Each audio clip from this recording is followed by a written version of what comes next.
I'm absolutely soul destroyed, troops. I literally just spent about 5 minutes talking about CM Punk, and the audio didn't record. An absolute catastrophe here. It's an absolute catastrophe. I can't even be honest talking about it again, but here we are. Here we are. We had Vince Russo, right, talking about the fact that they had a missed opportunity and that they should have gave everybody backstage mics as the music plays, and they should have shot on how they personally feel about CM Punk. I talked about this, that they should have been doing that because with Punk, right, you clearly seen the reactions at the shows, at the Survivor Series. Oh, they were pissed, and why wouldn't you try and acknowledge that at the actual show on Raw? Like the whole Seth Rollins and Drew McIntyre over exaggerating business just seems like mince. It doesn't even seem. It just seems weird that that would happen. Even though I still totally believe that was a work. It wasn't a shoot. Because what's Seth Rollins going to do if Michael Cole lets him go? Tickle CM Punk's fucking shoelaces? Honestly, doesn't make any sense to me, and I don't really understand what else would have happened there. To be perfectly honest.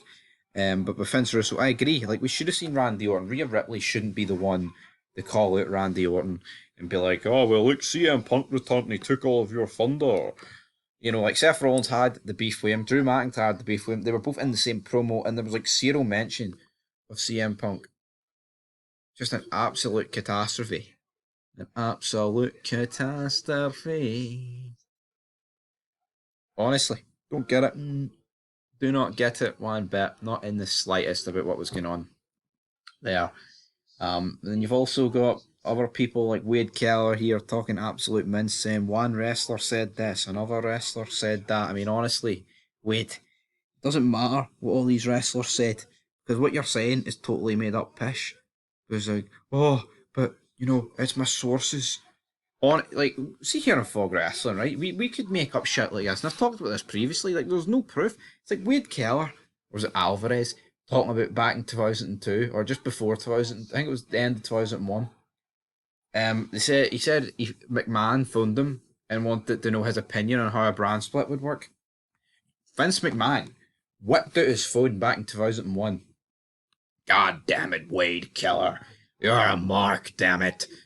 What do you think about a brand split? One roster on Raw and one roster on SmackDown, buddy. What's it gonna be? Like you're trying to tell me in a company that Vince McMahon has got Jim Ross, Bruce Pritchard, Michael Hayes, Sergeant Slaughter, Briscoe, Patterson, Austin, Taker, The Rock, all these guys. Whether they be stars, backstage employees, the reasonable voice in Vince McMahon's ear, Jerry Lawler, and he decides to phone up Wade fucking Keller for a wee conversation.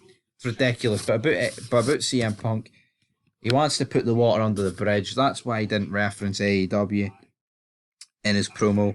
And like I said, that's fair enough. But I think the missed opportunity was more with the WWE reaction that there's been since Survivor Series and actually on that show. But absolutely fucking pish is what it was. I mean, Punk's promo was alright. It was a bit tamish, I guess, but it was CM Punk in the WWE ring. It was always going to be entertaining, but glad I didn't stay out and watch Raw. But anyway, guys, check out the review earlier. But until next time, leave your thoughts down below, and peace.